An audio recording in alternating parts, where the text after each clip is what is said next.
Out Bosses. Rhodes Perry here, and welcome back to The Out Entrepreneur, a weekly podcast where I get to interview today's most inspiring LGBTQ bosses crushing it in business.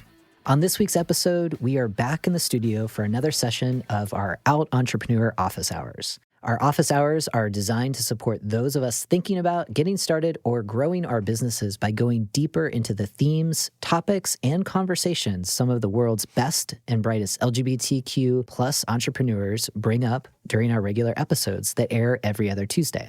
So in between, we have our entrepreneurial office hours where I, along with Allon will riff and reflect back on all that we continue to learn from amazing outbosses featured on the show. Together, it's our goal to amplify the wisdom so many LGBTQ business owners have shared to deliver the best business advice centered around leveraging our rainbow superpowers. So with that, Allon, are you ready to inspire some outbosses? Let's make this thing happen. Let's do it. Okay, cool. So on this week's episode, we are going to focus on the reality that being an entrepreneur can be a lonely road. And by definition, we know best amongst anyone that an entrepreneur is a singular position where we're often working long hours, making incredible sacrifices in the early years. And this often cuts into our social time, our family time, our friend time. So during the session, I want to talk with Allon about these realities and the realities of quote unquote living the dream, right? And offering strategies to bust out of what tends to happen, which is isolation. We want to connect, we want to kindle our passions, and we want to remain committed to our purpose. And sometimes it's important to shine a light on the shadow side of being an entrepreneur. So we're going to offer you some support in this episode so that you can feel more supported by our dynamic community of outbosses. And I think first, Allon, before we kind of jump into kind of our back and forth, I want to share some research that I found pretty alarming, and it also kind of resonated with me. And then it made me inspired to think, okay, if this is the reality, what can we do to support each other? And so I came across a couple of things. So there's burnout research, which I was like, oh my gosh, we're in a world where we're researching burnout. So this is real. In this research, they found that there is a psychological cost of owning and managing a small business. So, obviously that piqued my interest because that's something that I'm doing, something you're doing. Right. Most people listening to the show are doing it. They found in this research that loneliness in entrepreneurs is mostly ignored and rarely discussed. And, I think that makes it more of a kind of motivator to actually talk about it here. There was another study done through the Harvard Business Review, and they were talking with CEOs, and they found that half of CEOs reported experiencing feelings of loneliness in their role, and that some of the first-time solo entrepreneurs that they included in this group reported feeling this more acutely than other folks. Sure. And then this last piece that I found interesting too, this was on the Self-Employment Review. It was conducted by Julie Dean. And she's the founder of Cambridge Satchel Company. It's based out of the UK. And in her report, she found that isolation was cited as one of the biggest challenges faced by business owners and sole traders, with almost 30% of respondents saying that it was either a big problem or something of a problem. So all right, we're in the business of solving problems and coming up with solutions. So, I think what I kind of pulled from this research is that there's kind of two kind of primary contributors when I'm reflecting on my own experiences of running a business, of being the sole decision maker, which I know at the end of the day, for me, I feel decision-making fatigue, right? Not another decision. I'm talking with my partner after a long day, and she'll be like, "Well, what do you want for dinner?" I'm like, "I don't know. Whatever you want, I will put it make on the plate. Just give me the ingredients, I'll do it. But I just don't want to make that decision." So decision-making is one piece, and then the other piece is, for many of us, even if we have a team, the future of work is kind of this idea of remote working. Or, you're a sole proprietor, you're operating by yourself, sometimes out of your basement, your home office. That literally is me. Yeah. I mean, that's me. I mean, I definitely work from home. I enjoy it. That novelty has not left me. I'm like, yes, I'm close by. I certainly work and I contract out things with other folks, but it's all done through Zoom and video conferencing. So, but that's isolating, right? We're not necessarily, I'm thinking of other jobs where I was working for other people, I mean, you go down the hall, you get a drink of water, and you run into 4 or 5 colleagues, and you're off to the races. And And you're already talking about each other's, you know what they did last week. yeah, there's that real social connection, and it feels like, it's not your family, it's not your friend group, but these are colleagues that kind of get what you do, and they're the soundboard. They're able to kind of work with you and workshop things that you might get stuck on. Or even you're trying to craft an email. Is this like the right tone, or is this going to be read wrong, right? So kind of like based on that research and just kind of these kind of two kind of key things of like literally physical isolation and decision-making fatigue, like what does that kind of resonate with your own experience of getting started with It pod totally training? does. Yeah. And also it's having those other people around you kind of keeps you in line to some extent as well. So I bring this up a lot, obviously, the dedication and, making sure you're on a schedule. Yeah, it's harder for me personally to do without other people around me, someone that I need to be accountable to. Yeah. Also, I think with a lot of people that are maybe in CEO positions and solo entrepreneurs, is you have to have kind of this aura of control and power. Oh, yeah. And so then you're not always comfortable showing that you need help. It might be seen as a sign of weakness. Why would anyone want to hire this weak person? I mean, there's all this mental stuff that goes into it. Yeah. And I think like on that piece, so that was kind of, that came up in the research too. So they were talking about like researchers who focus on burnout in particular amongst entrepreneurs, also found that we tend to have a hard time of letting our guard down. So not necessarily so much with our clients, but with each other. So in the event we're going to a conference or connecting with other small business owners, and, people are like, Allon, how are things going? Like, this is how big my business has grown, and da-da-da. Like, you're kind of doing kind of the flashy, the vanity kind of like data points right. of, I started 3 years ago and look at like where we're at now. And so it's not like, and I think this is different, like if you have a group of folks where you're in a mastermind or, like you're able to kind of take off some of that armor, the vanity armor, I guess is what I would call it, and getting more real. But I think that for many of us, it's like performative, right? Of like, everything is great and we're growing faster than expected. No one wants to hear that you just lost 3 clients. How's your business? Yeah. Right. Or you're stuck, or you're, everything is great, but you're kind of like wondering what's next, or, are you happy with where you are? So I think like, I guess on that piece, in your space, in kind of like the podcast world, do you tend to find that fellow kind of like business owners, people doing like the whole podcast production, is that a space that's supportive where people are being a little more honest about these realities of being an entrepreneur? Or are you still trying to find? I'm still trying to find that, actually.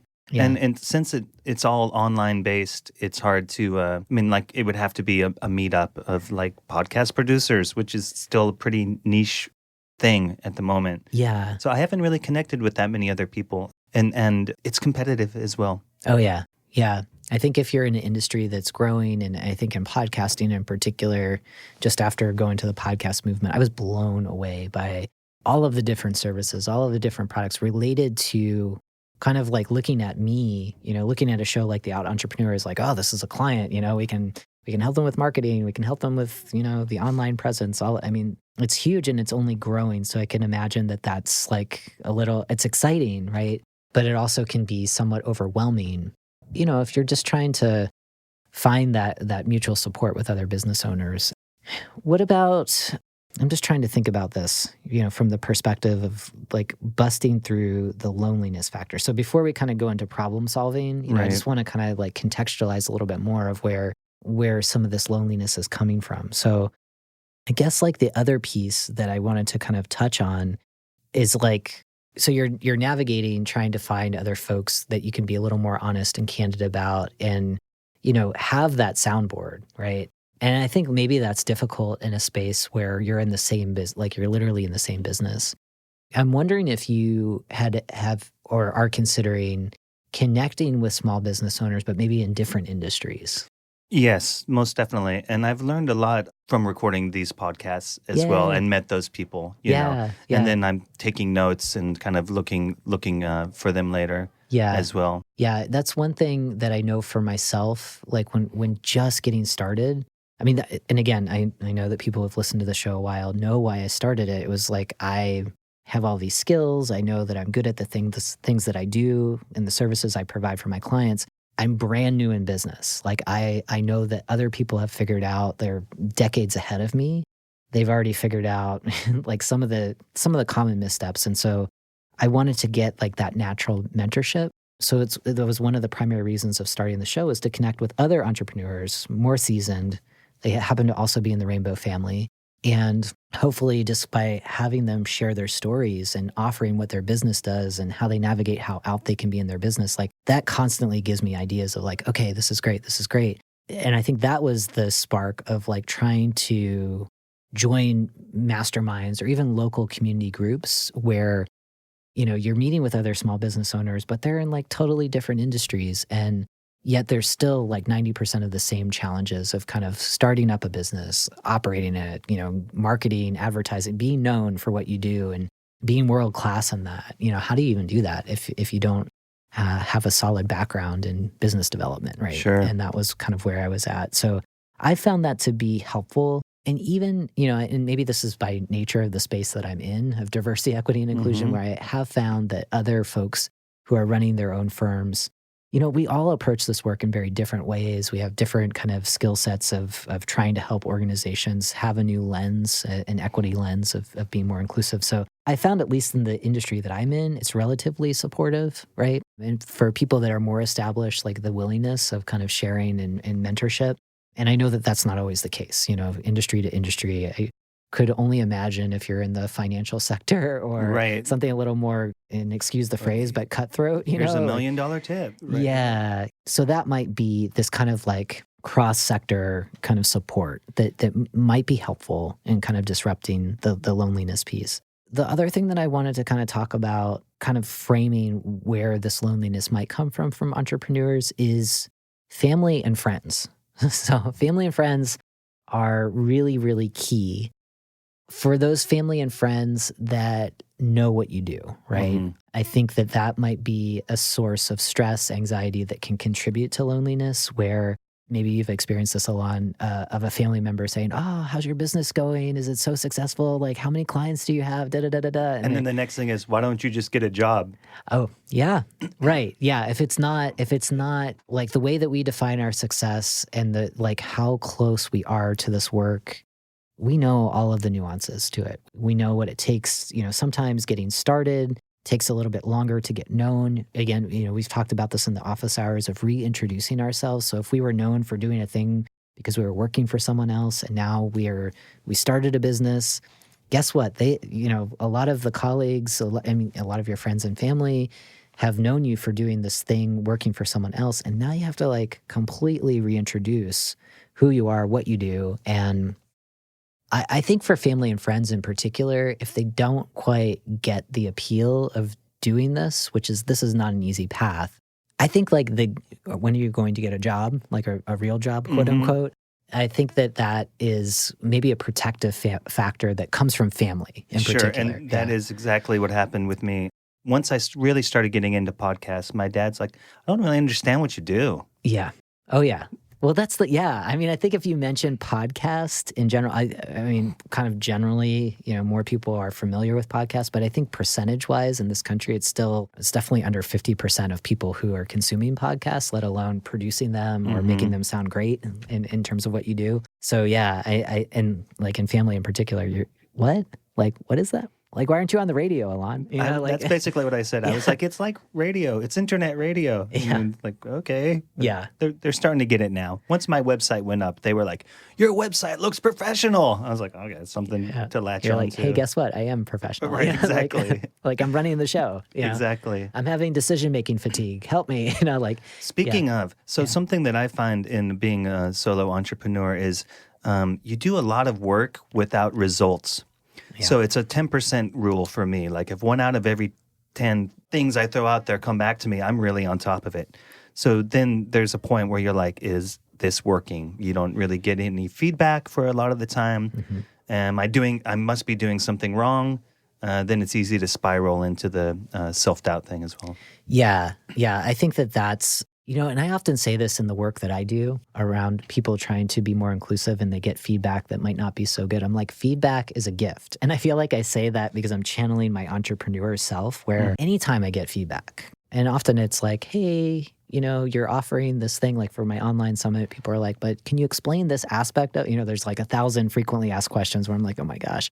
But, that feedback makes me better, right? And you're right, like for a lot of things that are untested, like you're starting a podcast production business, there's a lot of them out there, but then not really, if you think about it, in the long scheme of it, versus like advertising. How many Sure. advertising, marketing, there's zillions of them out there. And In most Portland people, alone. sure. And most people know what they do. Whereas even though it feels like there's a lot of folks in your space, it's still an industry that's kind of brand new. And I think for a lot of us entrepreneurs, we're attracted to kind of going into blue water where it's like unexplored, and we might be amongst the leaders doing that. And that makes it even more difficult too, of like, what does success look like? And I think that goes back to when we were talking about goal setting on previous office hours, where, we have to, for ourselves, we have to define what that means. And so I think that kind of pushes aside, our peer groups, our friends, our family members, our community members, and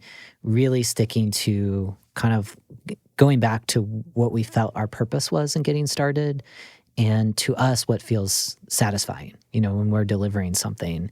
And then maybe, this is more of my wonky side, but kind of like setting up your own metrics, right? Like, this kind of, I like your little 10% rule. You're putting a lot out there. Are you getting like just 10% back from whatever that looks like? It might be online feedback. It might be feedback from family of like, your website looks professional, or the other piece too is when we're trying to seek feedback is like recognizing that, and this goes back with the reintroduction of who we are and what we're doing in the world. It takes time, right? I mean, like in sales, I think there's something like if you're advertising or marketing something, right? Like it takes like 6 or 7 times for someone to see something that you're offering before they're even like going to consider buying it. Sure. So that's like, I mean, you're out there. But I think like for most of us, if we're not aggressively, if we don't have world-class marketing, advertising, it's just going to take a little bit longer for people, your dream clients, to find you. Yeah. Right? And if it takes that, if there's a lag time for your dream clients to find you, then absolutely there's going to be that lag time in terms of the feedback and the results that you're hoping to, hopefully the positive stuff that that will kind of keep you lit up to do the work. So, and that can feel very lonely too. My book publisher often said, and I'm probably going to mess this up, but the essence of this kind of advice is like, if you write a book and no one knows about your book, like, is it going to have the impact that you want in the world? I mean, the whole point of it was to put yourself out there, to be out there. And I think just in doing that, that can feel lonely as well, right? Sure. Where it's just like, does anyone know that I'm doing this thing? Because I've been working at it for years, And, I experience that a lot in music as well. Yeah. Yeah. I think when you're producing content, you're producing, you're making a product, you're delivering a service, patience, like exercising patience. And I think that kind of goes back to, this can contribute to loneliness, I think. Sure. Right? Of you're toiling away. Is it even having the impact that you want? Right. That's right. And that's what I was explaining as well, is like, is this working? Or am I doing something wrong? Yeah. So the friends and family piece then, I just want to kind of close this loop because I think this is pretty valuable as well. So in just closing the dynamic of family and friends. So for the family and friends that are aware of what you're doing in business, they're going to want to hear your successes. And I think part of what we do as entrepreneurs, especially with our family, they're nervous for us. We're taking a risk as an entrepreneur. They don't want to see us, quote unquote, fail. To me, I think like failure is just getting closer to like we're failing forward, right? Sure. Like it's getting us closer to like really refining our businesses. But it's almost kind of like we have to censor out some of the challenges because we don't want them to worry about us. I think that, and then that's the piece that I think where the loneliness or just kind of the stress and anxiety that exacerbate the feeling of kind of we're out here kind of twisting in the wind by ourselves. I think that's a big thing, and it sounds like you've experienced that, at least from your dad. You know? Definitely. And yeah. So, and you frame it correctly, whereas it's really comes from a place of concern and love, also generational. At times, of course, our parents are older than us, generally speaking. Yes. So it's like they're like, oh, I don't even know what you're trying to accomplish. They had the same job for 35 years. Yeah. Which is kind of unheard of now. Right. Yeah. I mean, baby boomers, traditionalists for sure, very loyal to companies. I mean, it's just I think for even Gen X and younger, we just have a different relationship with the workplace. And for those of us on the entrepreneurial path, we're sometimes making this up as we go, and figuring out what works in our businesses and what doesn't. And the things that don't, we tend to kind of like censor out, definitely with our family and friends who we don't want to worry. And for sure with like folks that are kind of within our industry, we want to present our best selves. We want to present our confident selves. We want to show up and talk about all of our successes. So finding peer group to kind of soundboard off of and figure out what's next for our businesses is hard. Hi, Outbosses. Rhodes Perry here. As you all know, part of my passion for this podcast is to empower you and fellow LGBTQ entrepreneurs to cultivate a feeling of purpose and belonging in your business, to know you can show up and be the most authentic version of yourself. Purpose, belonging, and workplace culture are concepts I take seriously in my own consulting practice. I'm dedicated to growing the belonging movement to empower leaders just like you, from the largest organizations to the smallest, to build healthier workplaces. That's why I'm thrilled to share everyday practices you can take to build more inclusive workplaces in my best-selling book, Belonging at Work. The book features some of today's leading diversity, equity, and inclusion thought leaders who share some of their wisdom, skills, and stories to give you the confidence necessary to stitch a sense of belonging into the fabric of your organization.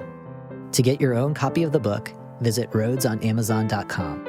There you can find a paperback, Kindle, Audible, and hard copy version of the book. Again, that's rhodesonamazon.com. Together, let's grow the belonging movement. And so I think that can kind of lead us to this kind of the notorious, dreaded, cliched phrase of hitting the entrepreneurial wall, right? Which is this idea that it's kind of this perfect storm of stress, anxiety, too much to do, and lack of support that just gets super amplified in our life. So, Allon, I know in your business, you're just getting started.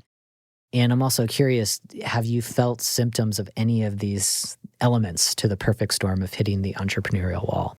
Yes, partially because it's exciting to start. Yeah. And it's also the hardest part, generally speaking, of anything. Yes. Actually. But then you're all like, I did it. Like, I got my first client, my website's up. And then you're like, and now what am I doing? Mm-hmm. So I think it's good to find ways to keep yourself excited. Yeah. Yeah. And then that's motivation as well. Yeah. We want to kind of rekindle our passion, understand our purpose, and stay focused on that. And at the same time, we've got super long to-do list, right? And a lot of people ask clients, folks that we're contracting work out to, folks that we've hired, all asking us to make a decision, and demanding our time. And so that can feel overwhelming. I like what you said, though, in just getting started, that's sometimes the hardest thing to do. So much of the advice that we hear from our guests when they're saying to folks thinking about taking the entrepreneurial leap is just do it, right? Right. Caveat, have a plan, Sure. Caveat, don't overthink the plan and find support, and I think that's kind of the piece of what we kind of need here. So you felt symptoms of hitting the wall. I mean, I for sure, at moments in my business near feeling crispy, near feeling the burnout. And I think that's where kind of when we go into thinking about, all right, if loneliness is a thing and stress and anxiety contribute to that, how do we disrupt this? How do we kind of, what are our, if we have self-soothing strategies, if we have real concrete strategies, what are those so that we can feel a little more connected to other folks that understand this experience of entrepreneurship, aside from reading Entrepreneur magazine or, looking online, right? And so I'm wondering for you, Allon, I kind of think about the steps that people who listen to the show can consider into kind of a couple of categories. And so one is like healthy relationships with ourselves Sure. as humans, healthy relationships with friends and family outside of work, and then thinking about healthy relationships with supportive entrepreneurs, other folks that get this journey. So I'm wondering for you, like on just having a healthier relationship to yourself that could just help allay some of the stress and anxiety that pops up in this work that we do. Do you have like any kind of like daily practice or habits that kind of just help you, one, just kind of check in with where you're at, day to day, but two, like, I don't know, is there something above like where you edit podcasts or whatever that kind of reminds you of why you do what you do? Yeah, I do try to have a little stretching and reflection every day. Yeah. Usually in the morning if I can. Okay. Also, I don't remember if I learned this from you or one of our guests was I try not to work a full like 4 hours. I try to work like 40 minutes and then take like 20 minutes and then 40 minutes. And it kind of keeps me fresh and keeps my head in the work. Yeah. So that helps me get through the day as well. Yeah. And then when you're doing that, like in the stretching in particular, and I like that you do that or you strive to do that in the morning. Is there like something that you're saying to yourself that helps kind of set your day or helps keep you clear on your vision of what the work looks like, in your business? Yeah, with me, usually I'm like, I want to feel open to the universe is kind of my mantra. Yeah. So I'm open to things happening. And so then I will say good things happening, of course. I just want to feel a part of the universe. So this helps me feel less lonely as well. Yeah, I like that. I mean, it's simple enough just to kind of ground. And I think there's enough books about kind of the habit, the morning, I think the Miracle Morning, right, is one of those books of just kind of like the importance of ritual every day, starting with checking in with yourself and having that healthy relationship. I guess you have to be honest with yourself as well, right? You could be like, I'm actually not feeling so good today. Yeah. Yeah. And like, to acknowledge those feelings. And may have mentioned this on the show before, but Pema Chodron, like Shambhala Buddhist monk, she's awesome, has written many books like When Things Fall Apart and others. But, one of the things, and this is actually a book of hers now, is Tonglen, is this art of you're sitting with yourself, you're meditating, you're experiencing a feeling that is not joy, happiness, surprise, like the positive stuff. It's like anger, frustration, depression, whatever the thing is, right? You've named it, you're feeling it. So like what you're saying, you check in with yourself one morning, you're like, I'm not feeling so good. You get curious enough with it. If you sit with it for 90 seconds, so a minute and a half, in theory, that allows you to go through a stress response cycle that allows you to fully process that feeling. And the interesting thing and some of the science behind this is that for many of us, as soon as the second that we feel something that is not a positive feeling, we turn away from it and we don't explore it. And so we tiptoe around it. And so it keeps showing up, and it keeps showing up, until we're just in this circular spiral of like, I'm feeling sad. Oh, I don't like that. And you step away from it. If you just sit with it for 90 seconds, you can let it pass through you. That makes sense. That's pretty powerful, right? Yeah. But it's like, how often are you like, I'm feeling a little sad and I'm going to sit with that and just not have a judgment about it, not say, ooh, that's gross, I don't want to feel that, but just kind of acknowledge it, get curious about where it's coming from, let it go through you, breathe it out, and be done. Like if you have a smartphone, set it for 90 seconds. If you have an old-fashioned clock, I don't know what you use, but some way of tracking time, just sit with it and see how that works. But I think that's really valuable. I remember one person was like, I made friends with my fear. Oh, hey, fear. Oh, yeah. What's up? Oh, yeah. I think that was nice Jaden Love. Yeah, she was awesome. Yeah. And that was useful as well, as far as the acknowledgement. Yeah. And I think like one other thing that I wanted to kind of point out with like healthy relationships with yourself is the idea, when you're able to, it really consider an entrepreneurial coach, someone who has done it before, someone who is in the business of supporting other entrepreneurs. If you don't have that community, or if you're in an industry that you feel like you can't get that peer support naturally, it's an investment that I think is really helpful just to help you really not feel so alone, right? And that's okay. I think like sometimes we think of coaching of like, oh, that's not for us. We're this autonomous, independent, I am the adventurous coach, or entrepreneur. yeah. Yeah, like only I understand this experience. It's not quite therapy, but it's definitely working with people that actually want to work with you. They want to see you grow. And I think that goes back to the feedback, right? Is that we don't have a natural way. It's not like we have a supervisor that we're reporting to that will give us, every few months, feedback to help us grow professionally. So this is a way for us to kind of invest in who we are professionally and have a coach that will hold us accountable to our own healthy relationship with who we are. So that's something to think about.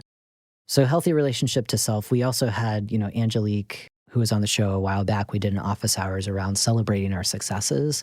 So I think that's also important individually of like, we know how far we've gone in our business. We also know how much further we have to go, So it's kind of goes to that analogy of climbing a mountain. You get started, and you go like, I don't know, 2,000 feet up in the air, and you look up and you see the summit so far away still, and that could be a little discouraging. Mm-hmm. But if you just take a moment and turn back around, you will realize how high off the ground you are, right? How And far you've come. how far you've come, and that's a good thing, I mean, you don't want to linger, right, and look back because someone might step on your head and Right, sure. go past you, in Yeah. your quote unquote cutthroat industry. But it is important to kind of recognize, like for all of us, if you're tuning into this show, you're way ahead of the pack. Number one, of you're getting support in some way, like you have gone far, and sure, like our journeys are not done. If we're here, we still have a lot to learn and a lot to do. But we want you to kind of keep giving and growing big, right? And that's how you do it, is finding support. Totally, and it's easy to feel like that void is being filled by the internet in general, and even like Instagram or whatever. It's a bunch of ego boosting is a lot of what happens with the likes. That's why people want 1 million likes, right? The dopamine hits. Yeah, exactly. Yeah. Totally. And I think, okay, so like let's talk about like this next category, and I'm kind of jumping ahead a little bit, but Sure. It's about building healthier relationships with other supportive entrepreneurs. We can think of the internet, right? Chances are if you're listening to this podcast, you might have a computer in front of you, you have a smartphone, whatever. Right now we can all go to our business, if we have business social media channels, we have people that follow us, that like us, these are our online and our virtual quote unquote friends or colleagues. That could be an illusion. In particular, if you're looking at a competitor who has 1 million followers, right? Like how many of those folks are 1 million engaged people that care about like what this business is doing? And perhaps, there's businesses out there for sure Right. that have that. And then there's a lot that have these kind of vanity crowds, groups, followers, but that it's just numbers alone, right? Yeah, It's right. not engagement. Your point of engagement makes a lot of sense because sometimes you'll see someone with, say, 500,000 followers, but their posts only got like 7 likes. Yeah. So for then they're sure. not engaging. Something is off. Yeah, they're not engaging. The followers, they might just accept followers for the sake of accepting followers. And so don't get caught up in that, or don't kind of believe that alone is like your community. Though, like one thing that I do think that is valuable about networking virtually is that is the seed that could be a real, authentic relationship over time. And let me give you an example. So, I talked about being at the podcast movement a couple weeks ago, and I met up with Heather Vickery, who is she was a guest on the show a while back. And it was so funny because she's like, "It's so nice to meet you in person." And I had to stop for a second. I was like, "Wait, we've not met in person before?" Because we developed a relationship through her partner, but virtually, and kind of sharing and supporting each other in our business growth. But it was just wild to me that we had not met in person because it felt so real, because we were engaged and we were supporting virtually. I guess I'm just using that as an example, is that you can be strategic about who you're outreaching online, engage with them, support them, celebrate their successes. Hopefully they're reciprocating that with you, with the goal that you will eventually meet them as a human being out in the world, right? And, Sure.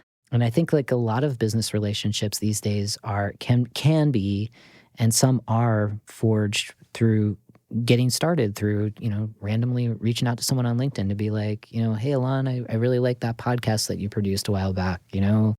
let's talk and see what you can do for my show, or, like, and that's a good thing, but it doesn't end there, right? So don't stop with just kind of the online engagement. There's also the piece of getting out into your local community and maybe meeting up with a new entrepreneurs network. If you're a younger professional, young entrepreneurs network, there's a zillion. If you're in a relatively, established city, municipality, town, et cetera, chambers of commerce, I think like the internet can be helpful for rural community. This is the Out Entrepreneur. So if you're an LGBT entrepreneur in a smaller town, at least on the surface, it might not feel as friendly to LGBT folks, definitely kind of starting with, the online community, start out as one of the kind of virtual, it almost feels like a virtual LGBT chamber. So that might be a good way to get started in establishing these virtual relationships, with the goal of like, eventually, I'll go to San Francisco or New York or wherever they're hosting like a big meetup event. And then that's where you can take those virtual relationships and take it a step further if you feel like you're a little isolated. Right. Yeah, that's a good story. I'm glad you shared that. Yeah. So thanks. it's kind of like being discerning with your online relationships as well. Yeah, for sure. If there's someone out there that you admire who's built a business, and they might have been doing this for 4 decades or longer, right?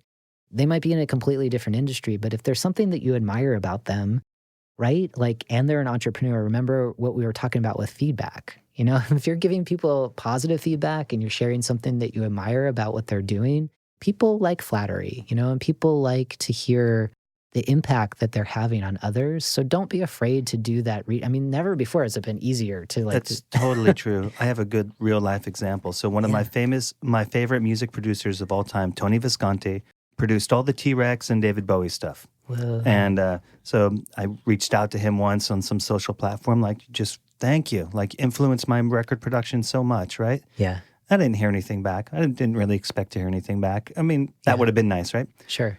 2 months later, I get a message from someone, hey, I'm a young producer. I got your information from Tony Visconti. Whoa. He said I should check out your music and ask you for some advice about producing records. That's so cool. And I was like, whoa, It Tony works. Visconti. That's so cool. Did you kind of like print that out and put that over your desk when you're feeling like, is this working or not? That's the yeah. That's an amazing story. Thank you for sharing that. Yeah, of course. Yeah. Now it's inspired me, and now I'm thinking of like the short list of people I want to reach out to. I think Oprah's up there. But it was great because I never heard directly from him. Yeah. But just that he thought that I was someone that could give advice to a young producer. Yeah. Check out this guy, right? Totally. I was like, wow. That's amazing. Yeah. That's really, really cool. Yeah. So I think like that's, this kind of like blend from going to strategic virtual outreach of building community, maybe building kind of a collaborative mentorship thing. Maybe building out a mastermind group and being selective of the people you're outreaching and letting them know why, letting them know kind of like what you admire about them, the impact that they've had on you and the choices you're making in your business because of them. All really good ways of just kind of trying to establish a strong foundation to a meaningful relationship.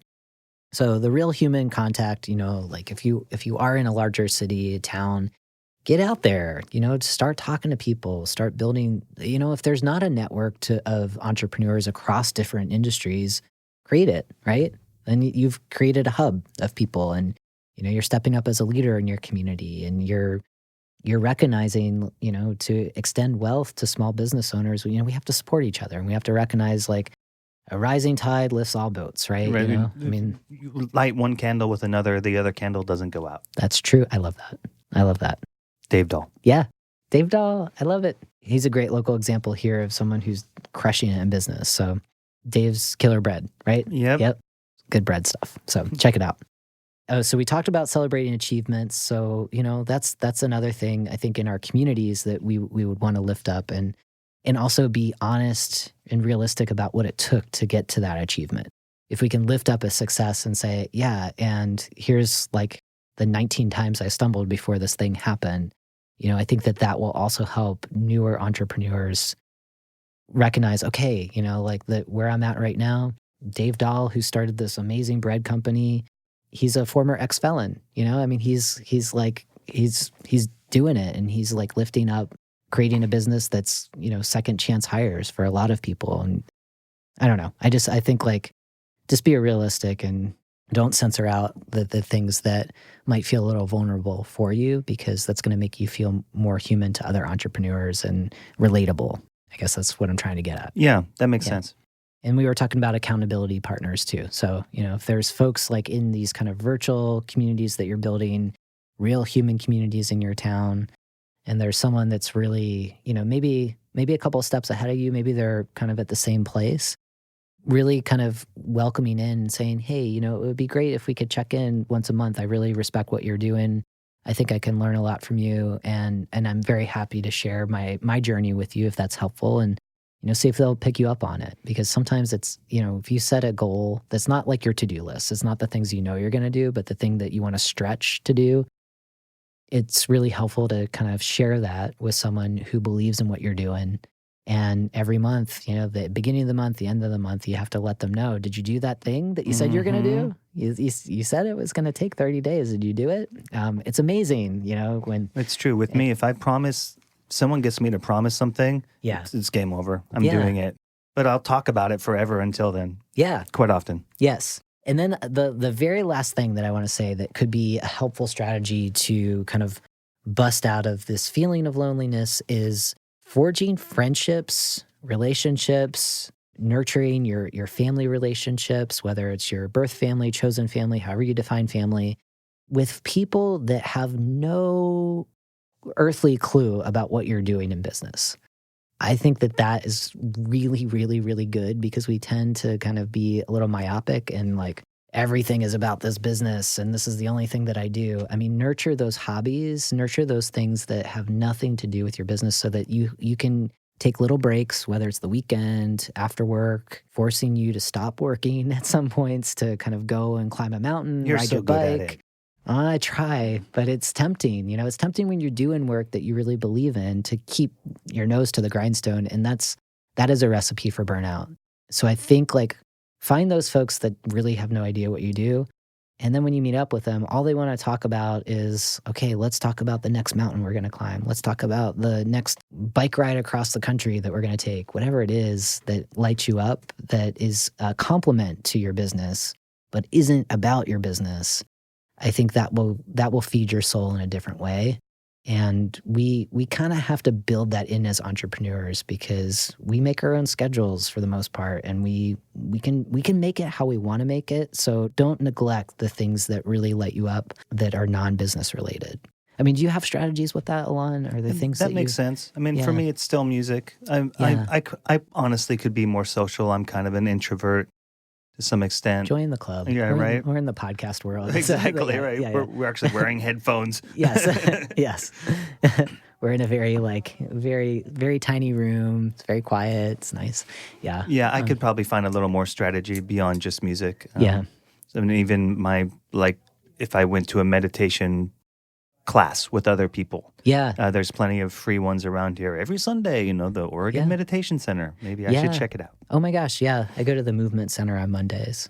That's one thing that is just kind of like non-negotiable for me, where it's like, I know once a week, I try to meditate every morning, but once a week, it's like a full hour. I'm sitting on a cushion and I'm with other people. And there's something really powerful about that. And most of the people in that room have no idea what I do, and it's kind of awesome. And is it meditation or right? Oh, nice. Yeah, it's meditation. So we do a little chanting in the beginning. We do, we sit for probably like 20, 30 minutes, and then there's a little talk about like how to kind of live mindfully, intentionally. And, that applies definitely to how I want to live on this planet. And I take some of that stuff and apply it to my business, but I kind of like park the business stuff at the door and apply it to your soul. Yeah, for sure. And there's a lot of soul in my business. So there you go. Yeah. So these are just a couple of things to kind of consider, recognizing that this is a reality. And I think the more that we are transparent about the challenges of being an entrepreneur and kind of like accepting, like kind of what we were talking about before, there's fear to this too, like becoming friends with it and getting curious about it, not turning away from it, and coming up with our own solutions that can kind of get us out of our little cocoons, I guess, that feel like no one really gets what we're doing. I mean, we get it. We're here with you. We're trying to build businesses that are long lasting, that will put a dent in the universe that Steve Jobs said. We're doing that. We're all on that path, and we're not alone. So if you feel like you are, we've got our Out Entrepreneur Facebook community. So let us know what's going on. Let us know how we can support each other. That's how we thrive. And if you have some insight of your own on these topics, we'd love to hear it as well. Yeah, for sure. So, if this is helpful for you, let us know in the community. You can find it through our show notes at outentrepreneur.com. You can text OUTBOSS to 444-999, and we will connect you with all that good stuff. And most importantly, the feedback. Like I said before, I'm going to keep saying this throughout the show as long as the show is around. Feedback is a gift. If we can do something better, if we can have a better topic, if there's a topic that you want to hear about, let us know. And a part 2 on something you heard potentially. Yeah. I mean, there's so many things that just came up in this episode where I was like, oh, we can totally talk about that. Kind of want to talk. I want to go into family and friends a little bit more of, how we can nurture those relationships. But anyway, let us know if you like that idea or not. But again, it's in the Facebook community. So, Allon, any parting thoughts, or you feeling good to kind of close this episode? I'm feeling down, good. Or? Yeah, okay. I guess All it's keeping yourself in check when you're on your own is not that easy. It's something that's just should be worked into part of your business potentially. Yeah. And I'm really glad that you spent this time with us to feel a little less alone and to feel a little more empowered. So thank you. And thank you for tuning into this week's episode. It is always my privilege to connect with you and to just chat with Allon about what we're learning from so many of our amazing guests that we get to continue to interview on the show, who for sure are helping us feel more connected with each other. As a next step, if you haven't done so already, please subscribe to the podcast. Consider leaving a rating and review. Your feedback is a gift to us, so thank you. And as always, keep being your authentic selves 100% of the time.